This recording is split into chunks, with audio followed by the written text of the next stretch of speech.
ಜೋಗು ಇರೋ ಮನೆ ನಿನ್ನಮ್ಮನ್ ಏನ್ರಿ ಕಿತ್ಕೊಳ್ತೀರ ನಂದು ನಂಗೆ ಕಿತ್ಕೊಳಕ್ಕೆ ನೋಡೋಣ ಈ ಜಗ್ಗಿ ದುಡ್ಗೋಸ್ಕರ ಇತರ ಚಿಲ್ಲರೆ ಕೆಲ್ಸಗಳೆಲ್ಲ ಮಾಡಲ್ಲಣ್ಣ. ಅದು ಒಂದ್ ಹೆಂಗ್ಸ ನಮ್ ಮಂದೇವ್ರಣ್ಣಾಗ್ಲೂ ಮುಟ್ಟಕ್ಕಿಲ್ಲ. ಅದೇ ಒಂದ್ ಗಂಡ್ಸಾದ್ರೆ ಹೇಳಿ ಚಿಟ್ಕೆ ಹೊಡೆಸ್ರಲ್ಲಿ ಎತ್ತಾಕೊಂಡ್ ಬರ್ತೀನಿ. ನಮ್ ಲೆವೆಲ್ನೇ ಒಂಥರ ಬೇರೆ ಅಣ್ಣ. ಏನ್ ಮಾಡ್ತೀಯಾ? ನಮ್ ಮನೆ ದೇವ್ರು ಆಂಜನೇಯ. ಎತ್ತಿದ್ರೆ ಗದೆ, ಇಳ್ಸಿದ್ರೆ ಒದೆ ಕೊಡ್ತಾ ಇರ್ತೀವಿ. ಆದ್ರೂ ಮಗ ಎಲ್ಲೋ ಒಂದ್ 15 ವರ್ಷದಿಂದ ಹೇಳಿರೋ ಮಾತು ಲಾಂಗ್ ಇಟ್ಕೊಂಡು ಒಂದ್ 10 ಜನ ಈಸಿಯಾಗಿ ಎತ್ಬಿಡ್ಬೋದು. ಅದೇ ಒಂದ್ ಹುಡುಗಿ ಹತ್ರ ಮಾತಾಡ್ಬೇಕು ಅಂತಂದ್ರೆ ಕೈಯೆಲ್ಲ ನಡೀತಾ ಇದೆ.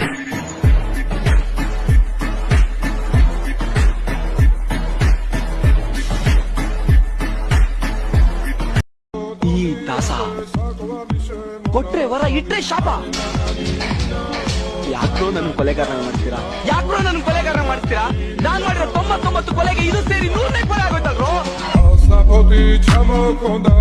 ಯಾರೇನು? ನಾನು ಚತುರ್ದಶಕ ಭುವನ ಭಯಂಕರನಾದ ಲಂಕೇಶ್ವರ ದಶಕಂಠ ರಾವಣ. ನಾನು ಸರ್ವತ್ರ ಸರ್ವ ಸ್ವತಂತ್ರನಾದ ಪ್ರಬುದ್ಧ ರಾವಣ. ಗಂಡೆದೆಯ ಗಂಡನಾದ ಪ್ರಚಂಡ ರಾವಣ.